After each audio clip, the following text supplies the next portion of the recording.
Welcome. My name is George Ishboses, and welcome to our Bible study. Our vision is that all men see Bible harmony. Our commission is that all men serve Jesus Christ. We are studying about the 7 things Jesus said while he on the cross. The first thing Jesus said while he on the cross was, "Father, forgive them, for they do not know what they do." This is found in the book of Luke, chapter 23, verse 34. God is truth. God's boldness is based on truth. God's boldness is spiritual, not fleshly. So God's attitude is truth. His speaking is based on this true attitude. His speech in the book of Proverbs chapter 8 verse 4 to 9 goes, "To you, O men, I call, and my cry is to the sons of men. O simple ones, learn prudence. O foolish men, pay attention. Hear, for I will speak noble things, and out of my lips will come what is right. For my mouth will utter truth. Wickedness is an abomination to my lips. All the words of my mouth are righteous. There is nothing twisted or crooked in them. They are all straight to him who understands, and they are right to him who finds knowledge." Therefore, we cannot afford to wink our eyes at truth. This is inviting trouble, and this is concealing violence. So, the mouth of God is a fountain of life. He speaks to give honest witness. His tongue brings healing. He does not betray life, so his lips endure forever. Thus, his word endures forever. That is why God's eyes are always on truth and his knowledge, and his righteousness, and what is right. Hence, truth.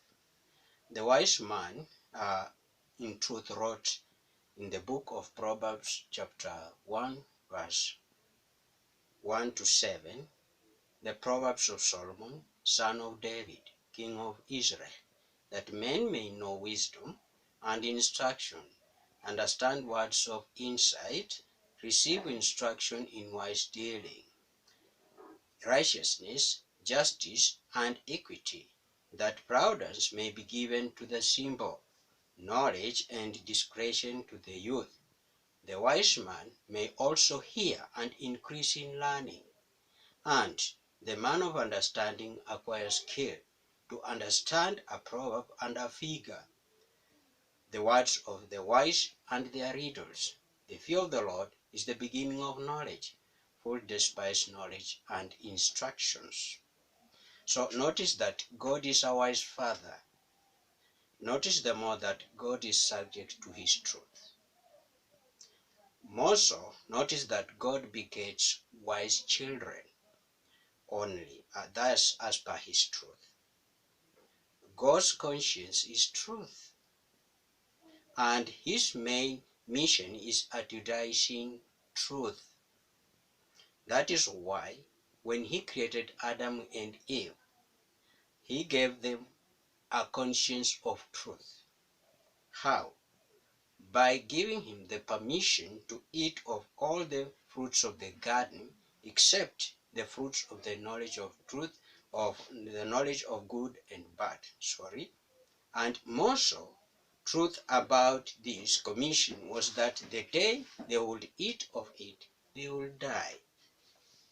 This instruction was a promise of life. This instruction produced life and brought wisdom to the ignorant. But Father begets wise and rejoices in wise children.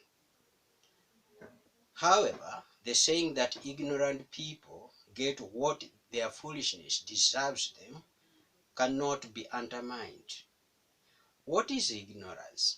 It is covering truth with lies. This is abomination. It is sin. It is doubting knowledge with empty words. The father of ignorance is Satan. His mission is to advertise a lie. His art is wrong attitude of changing truth into a lie. He scorned the truth of God. He denied that there is no death for the ignorant of the truth of God. He misled Eve and Adam. His lies did not last long. The trial were cast by God. Satan is not subject to truth. To him, truth is a difficult thing or a matter to deal with. Don't forget that though Adam and Eve and Satan were under oath not to eat of the forbidden tree, their wrong attitude made them eat what is forbidden. Their fleshly boldness compelled them to eat for the forbidden. This is wrong attitude, and their wrong attitude enticed them to walk contrary to the truth. Their wrong attitude rendered them lack truth and love for truth.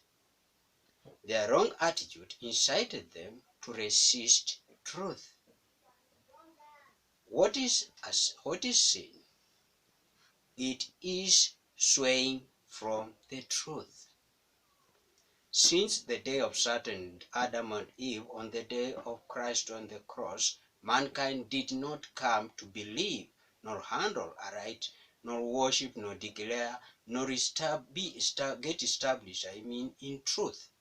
So mankind was in bondage of attitude and lies, generally sin. But the main effect of truth is setting people free from the bondage of a lie and sin.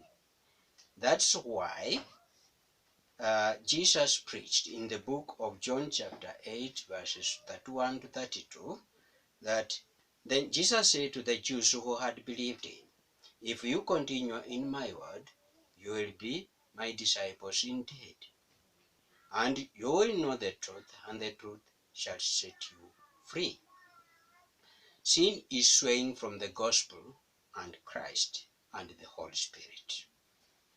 We can't imagine about truth, lest we render things to be too difficult for us to subject to, lest we render matters too difficult for us to subject to. Thus, life is only easy through freedom, and not through involving self with things too difficult or hard for us, that is, lies. Hence, need for bringing mankind back to truth. Hence, Jesus preached that if we know the truth shall set us free.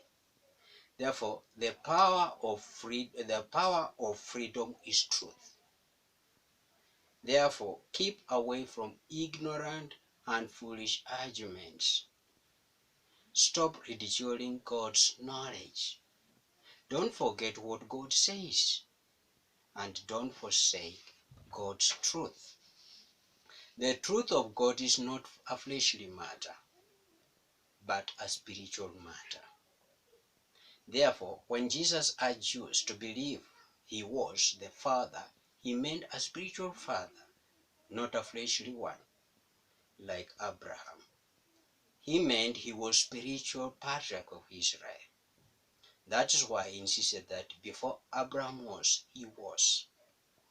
The consequent question is, how long can one refuse to submit to the truth of the Father and God Christ and waste precious time in argument?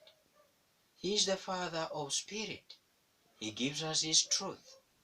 Thus, regarding his children and him regarding as his children, and him our Father, so that we don't dwell illegitimate children. The mystery is that we share in his truth, his righteousness, his holiness, his conscience. By illegitimate children, we mean those who don't know their spiritual father, and therefore are fatherless because they claim a wrong father. Paul taught the church in the book of Hebrews chapter 12 verse 7 to 10. It is for discipline that you have to enter. God is treating you as sons. For what son is there whom his father does not discipline? If you are left without discipline, in which all have participated, then you are illegitimate children and not sons. Besides this, we have had earthly fathers to discipline us, and we respected them. Shall we not much more subject to the Father of spirits and live? For they disciplined us for a short time at their pleasure, but he disciplines us for good, that we may share in his holiness. So being father, how is Jesus the Son? Because he's the only one who knows the true Father of life. He is the Spirit, so he knows the Father of the he knows the Spirit of the Father is within him and is himself. Though the world didn't know this mystery, Jesus is the Son because he has seen God whom no man has seen. Thus, he is the only one who conceives God in pure, true, and spiritual conscience. So he loves the Spirit